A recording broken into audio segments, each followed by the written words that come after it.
action.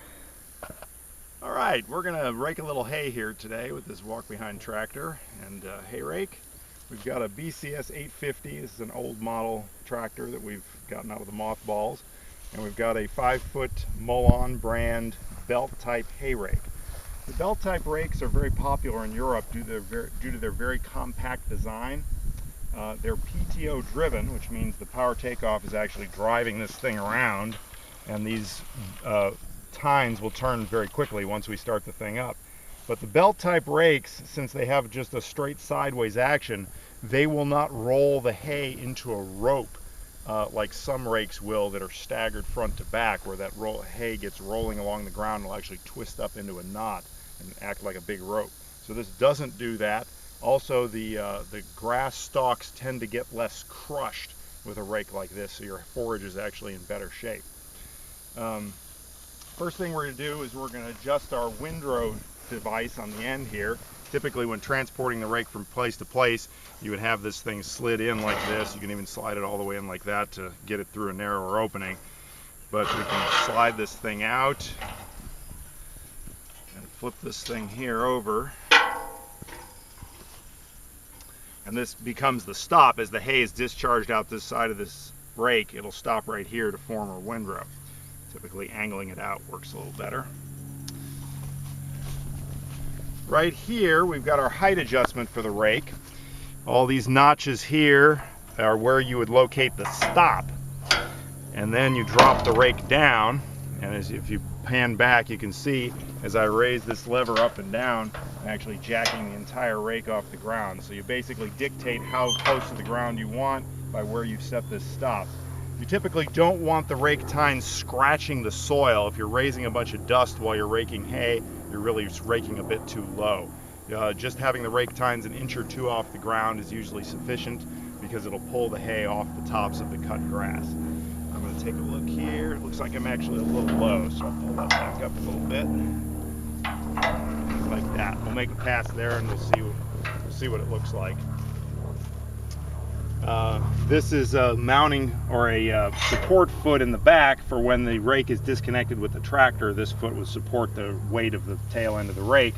Obviously when you attach the rake you want to raise that thing up. Otherwise I have seen many cases of that thing being bent where the operator failed to raise it after they took off. And lastly, we've got the steering lever of the rake here. The rake is such a massive implement that it has to have steering wheels on it. You don't want to be relying on the steering brakes of the tractor to steer this rake, because it weighs more than the tractor does. So when I move this left and right, you can see that the front wheels of the rake actually pivot left and right. So this thing is very easy to maneuver. So we'll fire this thing up and go to work.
Raking hay with one of these things is fun. It's just really easy to guide the machine around, and there's no effort to it at all. As you can see, what I did here is I took 2 passes and put it into a single windrow. Typically, this is about as much hay as you can handle with the baler that runs on the walk-behind tractor. Now, if we were making hay windrows for a bigger baler, of course we could take maybe 3 or 4 passes and combine it together into one windrow. But then the windrow would be too massive for this little hay baler that we use on our walk-behind tractors. So the other thing that the Hayrake will do, our literature shows this device as a combination Hayrake and tedder.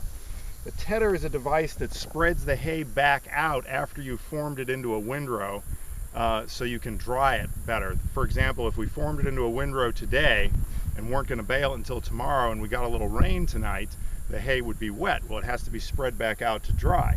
So in order to spread the windrow back out, what you do is you pull this pin,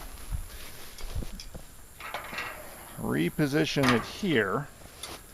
This cocks the entire frame of the rake, lifting this side of the frame higher than this side. Then you fold this thing up so that you're not making a windrow anymore, and you would drive back over the windrow with the windrow centered on the low side of the rake. So as the tines come up across the ground, as the tines move from side to side, they're actually lifting off the ground, and then the hay is hurled out the side. There's no stop here anymore. So we can take a windrow of hay that's 2 or 3 feet wide and make it into a 8 or 10 feet wide again, so it can dry out. And then once it's dry, you re-rake it and you're ready to bale. That concludes this section. Thank you.